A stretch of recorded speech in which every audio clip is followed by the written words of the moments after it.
Bienvenidos. Soy la Bruja Espinada, and I am here with a very special summer solstice reading. So, let's get started.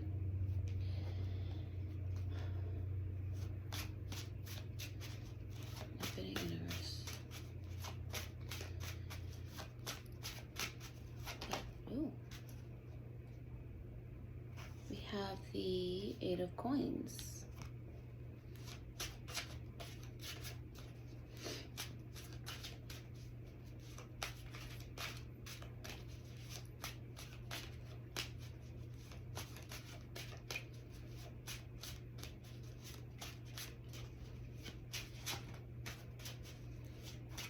The Eight of Coins,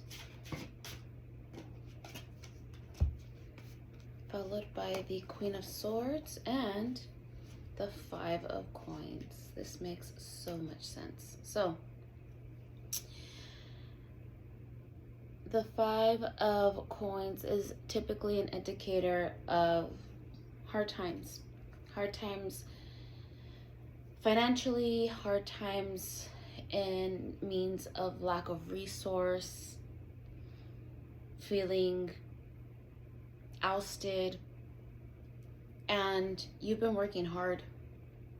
You've been working hard for so long, and the reason why I know it's so long is because with the Eight of Coins, the Eight of Coins is always a good indicator, an indicator of having worked very hard, have planted the seeds, have been working on them, tilling the earth, making sure that everything is going to be abundant and fruitful for the autumn when we reap our harvest.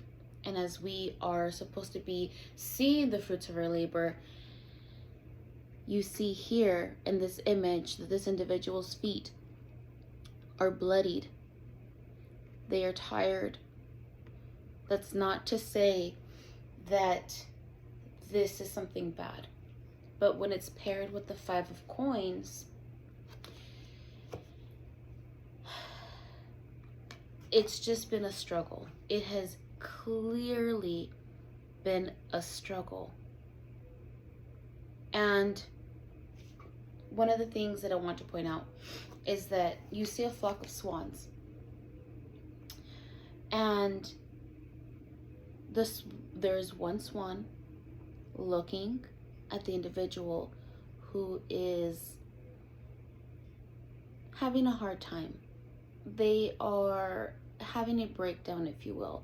It's when it's like when you have one of those bad days and your sleeve gets caught on the door and it makes you drop something, and you just stand there and you release all this energy. You break down and you cry and you sob and you scream and you're angry. This is that feeling, but it's not something bad. The reason why the swan is looking back at this individual is because birds don't leave their companions behind. They're looking at you and saying, hey, let's go. Don't stop there. Let's go. Get your shit. Let's go. You have come a long way. You have come a long way, and it's clearly been something very hard because we see the Six of Swords, and the Six of Swords is having come out of battle, having overcome the war, whether it's the war within yourself, whether it's being at war with other individuals that have stopped you from achieving what it is that you want to see or achieve, need to see, things like that. And what I'm hearing is you need to see that you've come a long way. I feel like this is, for all the messages that I've been reading, is that you still refuse to see. You still refuse to see, but whoever is watching over you you are guided and protected. This is the Empress. The Empress is one of the ones that have been here. And this is also followed by the Queen of Swords, the no bullshit queen, the person whose voice reigns supreme over all. Sovereignty, the divine, has been guiding you all this time. And although you may have felt like I've been through so much bullshit, it looks like hardship, right? And when we go through the suit, no matter what suits they are, whether they be pentacle, whether they be swords, whether they be wands, whether they be cups, it's the feeling of overwhelm. Now, it's abundance. Abundance can be good and abundance can be bad. It depends on the connotation. Now, with the Eight of Swords, you see that this donkey's eyes are sewn shut. This person has overcome hardships, just like this person has.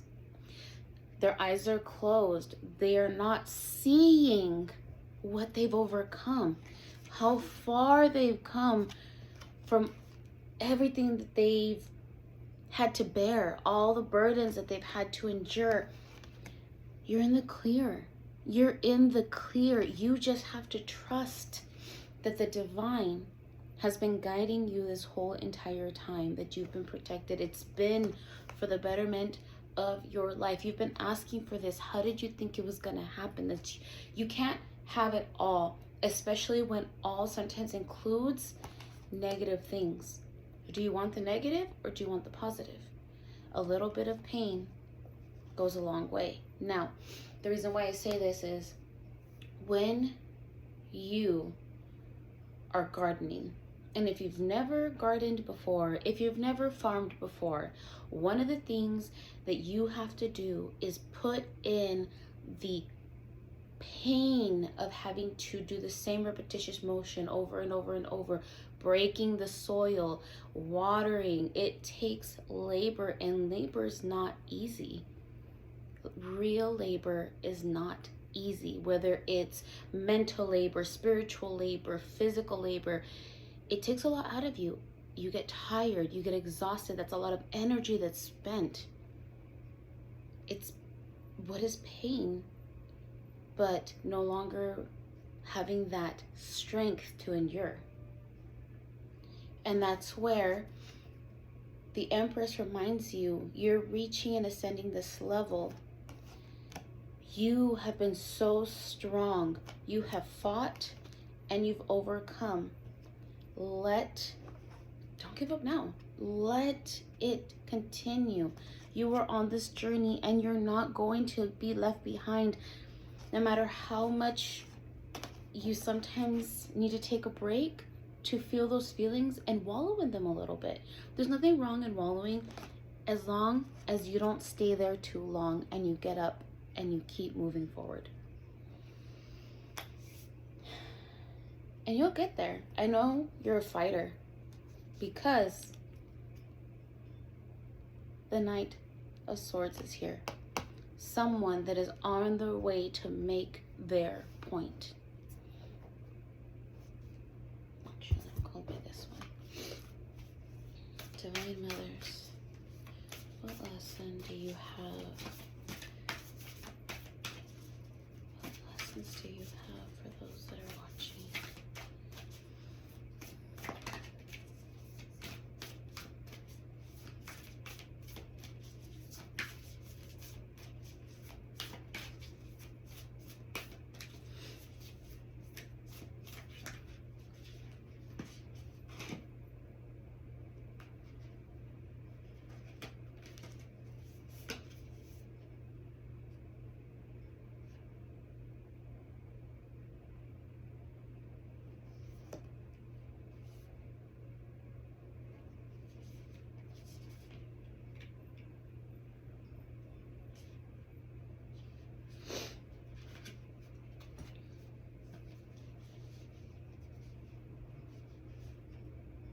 Okay. We have Teresa of Avila, Mary Magdalene, Lilith, and Cho Wanjing. I'm sorry if I pronounced that wrong.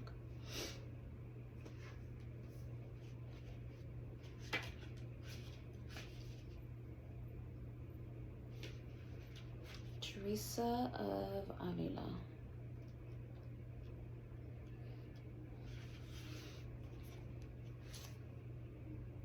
Excuse me. I trust the answers I find within me. I know that the presence of love is real.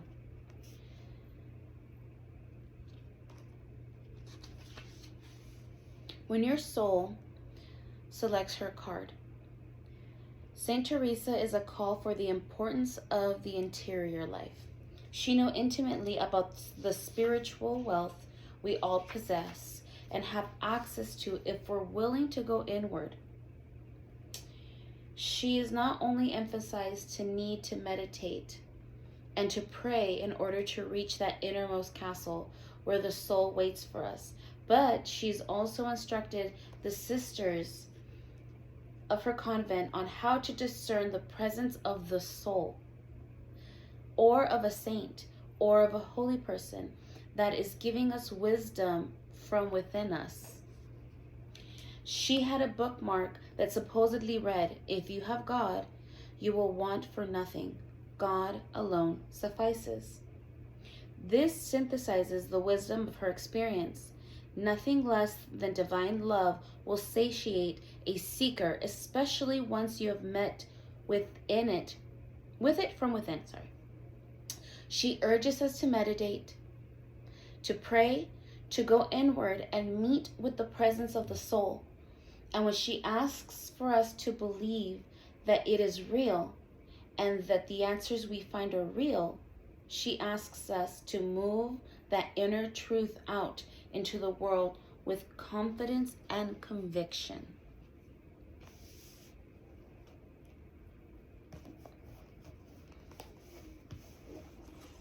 So, gotta go from here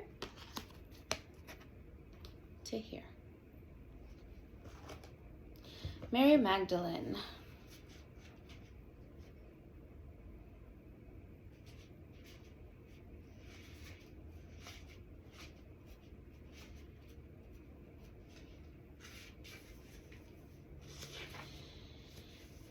The apostle to apostles. Mary Magdalene represents the fierce, unwavering love that we all have access to within our own vulnerable hearts.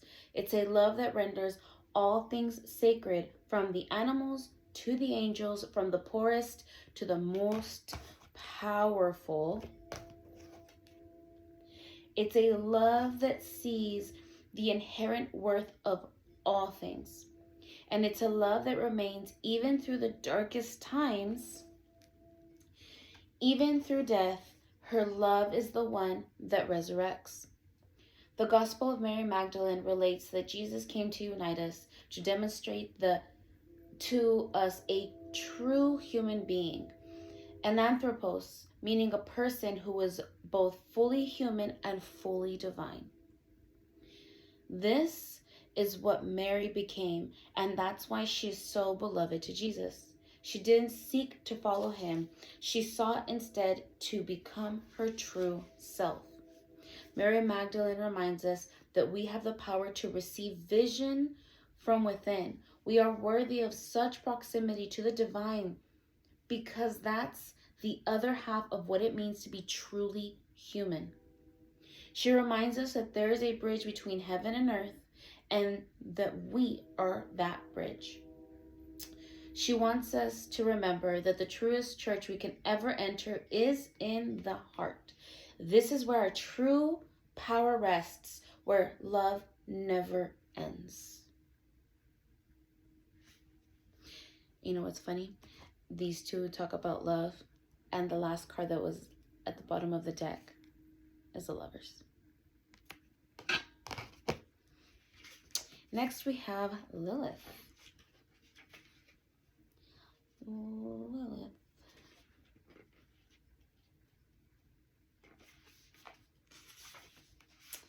When your soul selects her card, Lilith asks, what would happen if you left everything behind? She wonders what prevents you from getting to experience all that you desire. Is it you? Is it an idea of someone you have to be? Is it society's definition of what it means to be a woman? Lilith asks the questions that sometimes never fully reach the light of consciousness. Lilith is unclaimed. She is the ruler of her body and soul, and she reminds us that we are too. And not only that, we have a sacred obligation to be the body's fierce protector. If I were entirely equal to everyone else, to every man and every angel like Samael, what would I choose from my life? If I see myself as worthy, as the first woman ever created by the divine, what more could I ask for? Am I living the life I desire? Am I actually fulfilled sexually in my current relationship? Are there aspects of my sexuality I haven't been able to face and voice? Lilith refused to settle. She answered all these questions within her and took action on the truth she uncovered. Lilith demanded that she meet with what she really desired, and she's here to demand that we all do the same.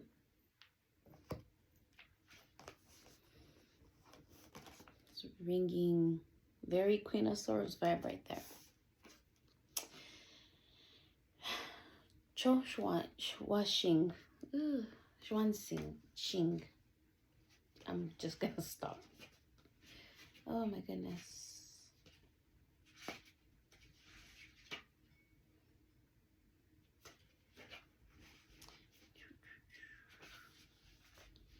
When your soul selects her card, Albert Einstein reportedly said that we cannot solve our problems with the same thinking we used when we created them.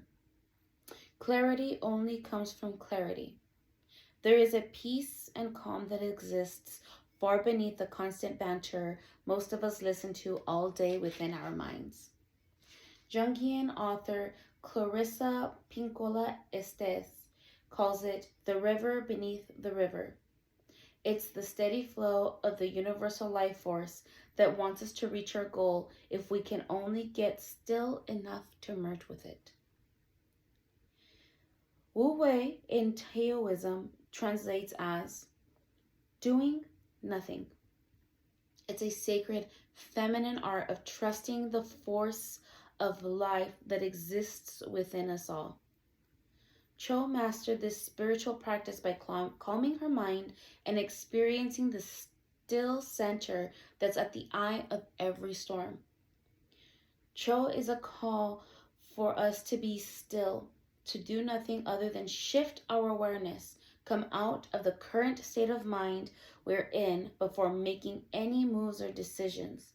She reminds us that we only want to take action when what is moving is the force of love at the heart of everything.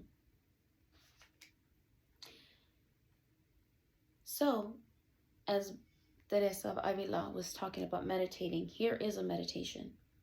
Enter the heart and ask to experience stillness. Repeat the mantra, I am peace. And Cho Xuanxing, the mystic of peace, her message is, I am peace. When my mind is clear, the way is clear. A lot of divine mothers guiding you. The spirit guides. What message do you have for us during this change of season?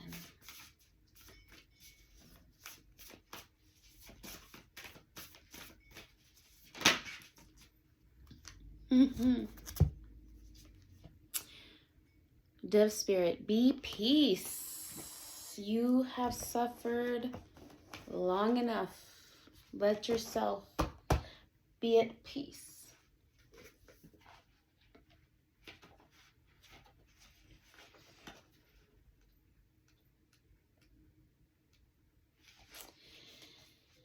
Within her peaceful cooing, the gentle dove spirit invites you to embrace the energy of peace and allow compassion to warm your heart.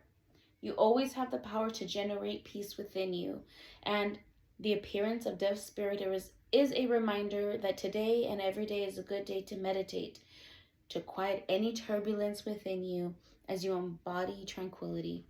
Above, below, and all around you, much may be happening to distract you, but you are called to engage it with the heart of a peacemaker, asking yourself, what would peace do? Can you agree to disagree? The peace you seek rises within and spreads out into the world as Spirit sends her messenger to remind you of the beauty of a harmonious existence with all that is. How beautiful and powerful is your compassionate heart.